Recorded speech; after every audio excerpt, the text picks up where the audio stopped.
Essa semana nós começamos a ouvir as opiniões dos pré-candidatos ao governo do Rio Grande do Sul. Hoje eu recebo aqui no estúdio Jairo Jorge, do PDT. Jairo é jornalista, 55 anos de idade, foi prefeito de Canoas entre 2009 e 2016. Foi secretário executivo do Ministério da Educação. Seja muito bem-vindo. Obrigado pela presença. Obrigado, Marcelo. Grande prazer estar contigo. Meu colega, né? Jornalista. Sim, jornalistas. Vamos lá, nesse papo franco que nos compete aqui. A Refap fica em Canoas, certamente uma das maiores pagadoras de impostos e geradoras de emprego aí no município, né? Qual é a sua avaliação sobre essa greve dos caminhoneiros e agora petroleiros? Veja, a greve dos caminhoneiros é legítima. As reivindicações que eles apresentam são reivindicações de todos os brasileiros. Eu acho que todos se sentem contemplados, por isso essa grande adesão do povo, né, da população aos caminhoneiros. Mas é claro que há um limite, né? Que o limite é o desabastecimento, é a vida, né? Há um risco sério, né? Hospitais, clínicas, tudo isso está afetando a vida da sociedade. Então há um limite, o limite do bom senso. E obviamente eu acredito que os caminhoneiros, que têm razoabilidade, vão saber separar e evitar que tanto a ultradireita como a ultraesquerda venham aprisionar este movimento. Eu acho que agora é hora do bom senso, mas, sem dúvida, a solidariedade, o respeito àqueles que cruzam o Brasil, levando a nossa produção, levando os alimentos, levando a riqueza que é gerada pela terra. Então, o nosso respeito, a nossa solidariedade. A sua saída do PT tem algum motivo especial ou é uma preocupação de político que não quer a imagem associada ao desgaste do partido por conta da corrupção revelada na Operação Lava Jato? Agora o senhor está no PDT. Isso me lembrou o patriarca do PDT, o Leandro Brizola, esses filhotes da ditadura, lembra? Como ele falava? O Brizola, esses barbudinhos do PT. O senhor, inclusive, tirou a barba petista, né? Tá com o rosto limpo, bem barbeado agora. E essa mudança de imagem... É uma exigência da minha esposa, né? Ah, é? A barba está muito branca e eu não quero fazer concurso para Papai Noel, né? É. Então, obviamente, que é uma exigência... Não tem nada a ver, então, com os barbudinhos do PT. Não tem a ver. Pode ver que tem uma diferença entre a imagem de lá e a imagem de cá, né? Mas veja, eu tenho muito respeito com o PT, mas as minhas ideias não tinham mais receptividade dentro do partido. Eu não mudei as minhas ideias, eu continuo com os mesmos pensamentos que há 33 anos me levaram para a política. Eu fui o candidato mais jovem do Brasil, e lá em 1985 a prefeito de Canoas. Eu tenho as mesmas ideias, os mesmos posicionamentos. E óbvio que eu busquei um partido que tem aderência às minhas ideias, um partido que me acolheu, né? E eu tenho muito orgulho de hoje fazer parte do PDT, fazer parte de um partido que tem passado, tem Brizola, Pasqualini, João Goulart, Getúlio, homens que nos orgulham, e ao mesmo tempo tem presente, é um partido que está limpo, um partido que hoje pode olhar de cabeça erguida para a política. Um partido que tem passado e que tem presente, tem futuro. Mas o que me levou, foi uma decisão madura a escolha do PDT, não foi uma decisão rápida, é esta afinidade que eu tenho com a educação, né? Veja, eu venho de uma família humilde, meus pais operários, sou o primeiro a chegar na universidade, só fiz a universidade, né? Eu sou jornalista, é minha profissão, político não é profissão, político é missão, é vocação, mas eu só me tornei jornalista porque fiz na universidade pública. Então eu tenho, né, como prefeito, como secretário executivo do Ministério da Educação, como pró-reitor da UBRA, obviamente que eu tenho uma grande afinidade com a educação e por isso a minha escolha pelo PDT. O seu nome foi citado na Lava Jato, na delação do ex-diretor da Odebrecht, o Alexandrino Alencar. Segundo ele, teria recebido R$450 mil da empreiteira nas duas campanhas para prefeito, lá em Canoas. 50 mil seriam ilegais, via Caixa 2 em 2008. Como é que ficou isso? O que o senhor respondeu a respeito? Veja, seja em 2008, seja em 2012, a minha campanha recebeu recursos todos legais, estão lá colocados. Inclusive, 50 mil está lá. Né? O PT, no caso, depositou em dinheiro, esse recurso está lá na minha campanha, assim como também os valores de 450 mil que ele refere lá na campanha de 2012. Portanto, todas doações legais. Eu, inclusive, já prestei esclarecimentos e deixei claro que mesmo na obra que ele fez referência, que é a RS 010, primeiro que é uma obra do Estado, não era da Prefeitura. E a proposta que os prefeitos da região metropolitana fizeram, inclusive, desfavoreceram, prejudicaram, né, a Odebrecht. Portanto, eu tenho muita tranquilidade, porque, veja, Marcelo, eu realizei 835 obras na minha cidade. Foram 1 bilhão e 100 milhões de investimentos. Em nenhuma dessas obras, a Odebrecht participou sequer da licitação. Então, nós não podemos tornar aquilo que é legal ilegal. Não podemos achar que todo mundo, né, é igual, farinha do mesmo saco. Né? Não podemos, né, efetivamente ter essa generalização na política. Eu trato, obviamente, com, né, tranquilidade. Eu acho que qualquer pessoa que está na vida pública tem que ter serenidade nesses fatos.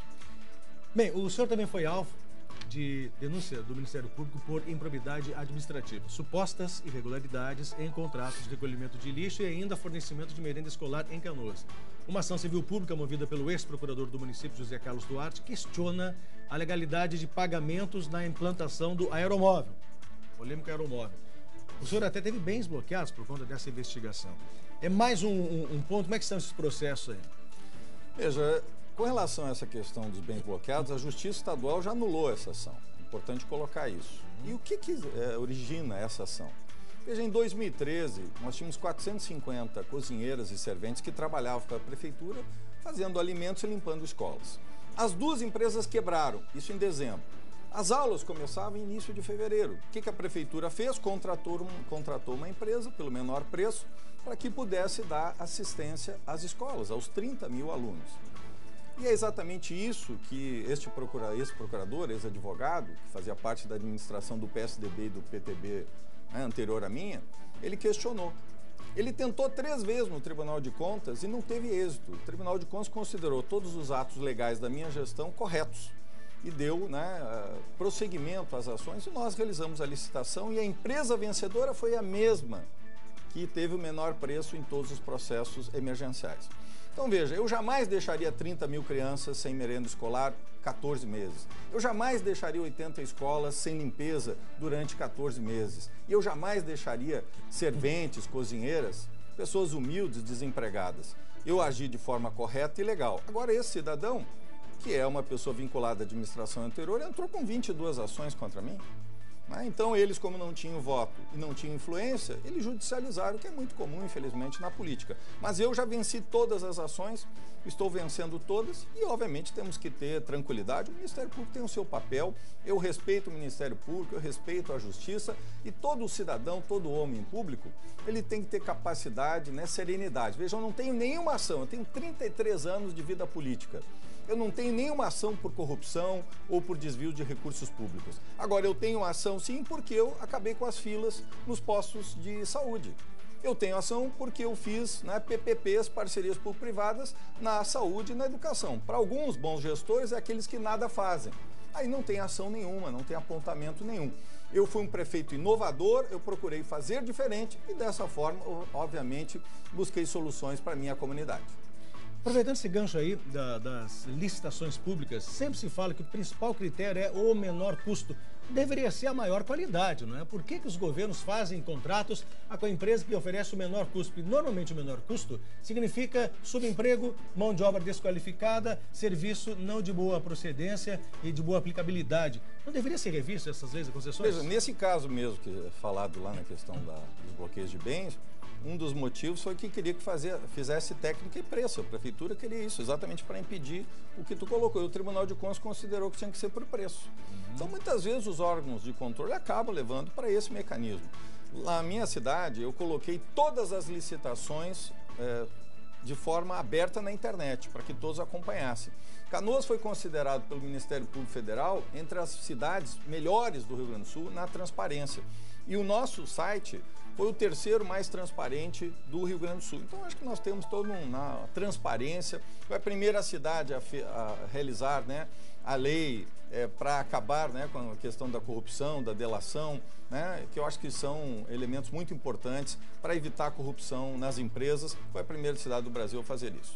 Vamos falar de segurança pública. Como é que o senhor, caso venha a ser eleito, pretende, qual a sua ideia, a sua proposta para diminuir o déficit de quase 25 mil agentes públicos na segurança pública? Polícia Civil, Polícia Militar, agentes penitenciários, etc.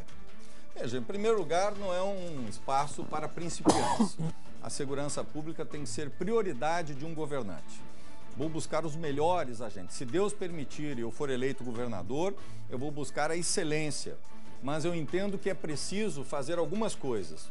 Primeiro, armar e qualificar a nossa Brigada Militar, ampliar os efetivos. Hoje a Brigada Militar tem o menor efetivo desde 1976. Quando o Colares era governador, nós tínhamos quase 30 mil brigadianos. Ao final de 2017, nós chegamos a 15.800. Veja, aumentou 25% da população e a brigada quase diminuiu pela metade. Então vamos ter que aumentar o efetivo na SUSEP, na Polícia Civil, também nos peritos e também na Brigada Militar. Mas isso tem que ser de forma progressiva na medida que se aumenta a arrecadação. Não existe solução mágica para o Rio Grande do Sul. Eu penso dessa forma, né? Temos que também investir fortemente na tecnologia, câmeras, sistemas de monitoramento, isso para auxiliar no trabalho. Temos que ter também uma integração policial, trabalhar com a Brigada, Polícia Civil, as guardas municipais. Nós temos que ter também um trabalho forte com o jovem, a questão da escola de tempo integral, a educação é chave, esporte, cultura. E nós temos que ter também um novo sistema prisional. Eu fiz isso. Lembre que quando eu era prefeito, eu fui buscar a governadora Ieda, que era de oposição, eu fui buscar e ofereci para fazer um presídio, que hoje tem bloqueador de celular, usa uniforme, não tem facções, tem que estudar e tem que trabalhar, e é o presídio hoje referência, porque tem a menor taxa de incidência. Então, são essas ideias. Eu fiz como prefeito, eu reduzi em 18% os homicídios em Canoas. Veja, enquanto no estado cresceu 56% no mesmo período de 8 anos. Então é desta maneira, essas ideias que eu coloquei são ideias que eu pratiquei como prefeito. Pré-candidato, a educação foi uma bandeira erguida pelo PTB, pelo PDT, o Brizola fez Brizoletas lá nos anos 60, depois fez CIEPs no Rio de Janeiro, sempre teve bem cercado, Celso Furtado, da Ribeiro, tantas pessoas que tinham esse princípio, né? A educação, o povo quanto mais ignorante, mais fácil de manipular, todos sabemos disso, alguns jornalistas sabem também. O que fazer? Tirar dinheiro de onde para poder pagar os salários melhores para os professores e melhorar o investimento na educação do Rio Grande do Sul, que já perdeu, escambou daqueles níveis que nós tínhamos qualificados de algumas décadas atrás.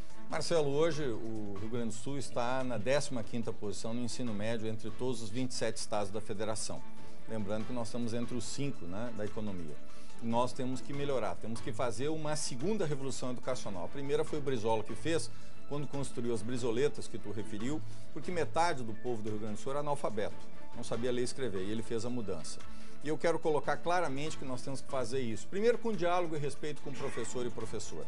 Não existe educação de qualidade sem o mestre, sem o professor. Segundo, nós temos que implantar a escola de tempo integral. Nós temos que investir na reestruturação das escolas, né? Escolas que hoje, né, têm uma precariedade.